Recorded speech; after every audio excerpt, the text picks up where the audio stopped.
Today, we're going to dive into a really powerful Urdu poem. Now, this isn't your typical love poem. It's actually framed as a wish for someone else to feel the exact same all-consuming, restless, intense love that the poet is experiencing. So, let's get into it. So, the poem kicks off with this pretty shocking couplet. In the original Urdu, it's खुदा करे वो बेचैनियाँ तुम्हें भी नसीब हो जाएं कि इश्क किसी से तुम्हें भी इस कदर शदीद हो जाए. And what does that mean? Well, it translates to, may God grant you that restlessness, that you too may fall in love with someone so intensely. And that's the big question right away, isn't it? It almost sounds like a curse, wishing restlessness on somebody.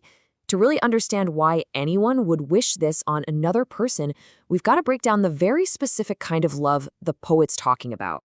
The real genius of this poem is in its word choice. The words carry so much more weight than their simple English translations. The entire thing is built on two absolutely crucial terms.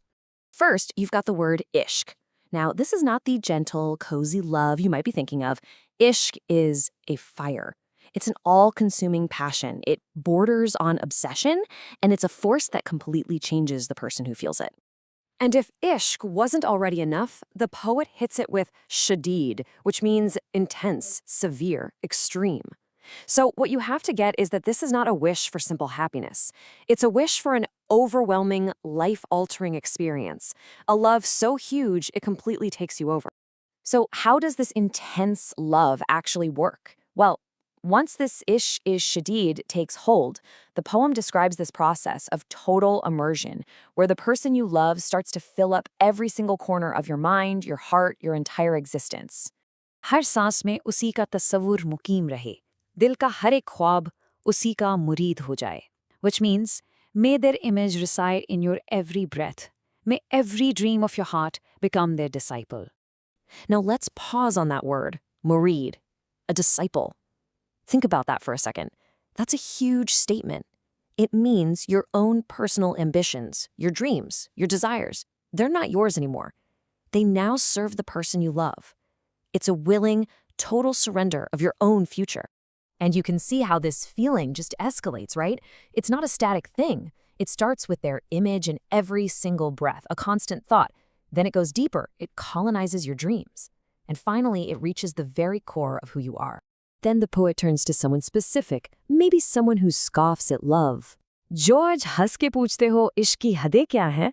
कभी वो नाम तुम्हारी रूह में कैद हो जाए.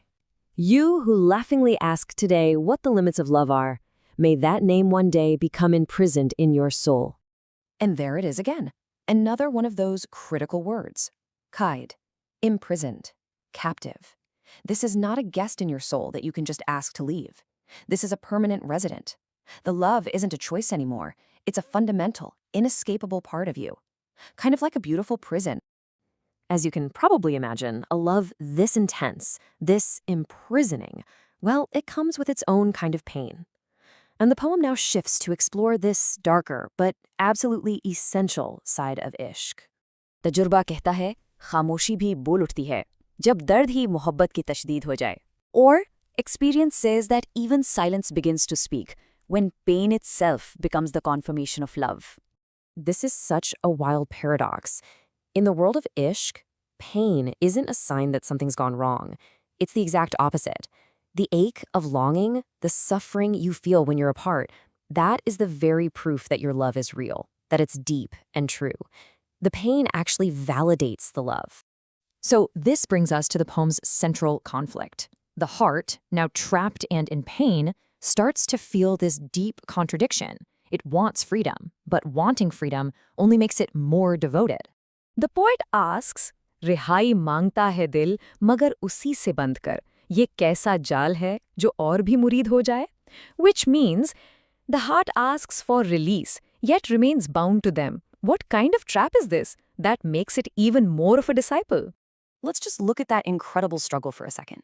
The logical part of your heart, the part that's feeling all the pain, is begging for freedom.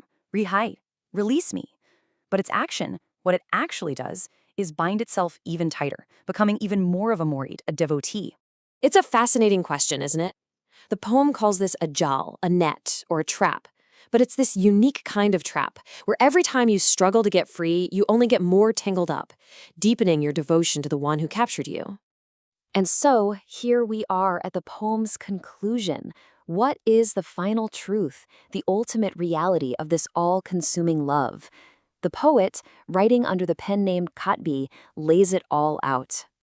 The final lines are, कद्बी समझेगा इश्क की हकीकत उसी दिन जब अपना ही दिल किसी और का वसीद हो जाए.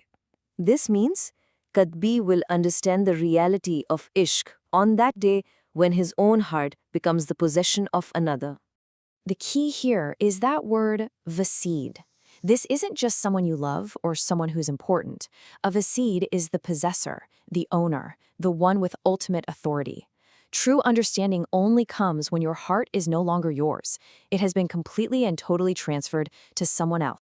So the poem's ultimate point is that you can't just think your way into understanding ishq. You can't analyze it from the outside. The only way to really get it is to experience that total surrender of your own heart, to feel it beating in someone else's chest.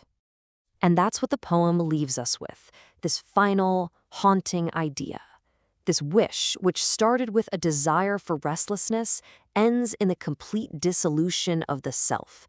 And it forces us to ask, in this ultimate state of love, when the very core of your being, your heart, belongs entirely to someone else, what, if anything, is even left of you?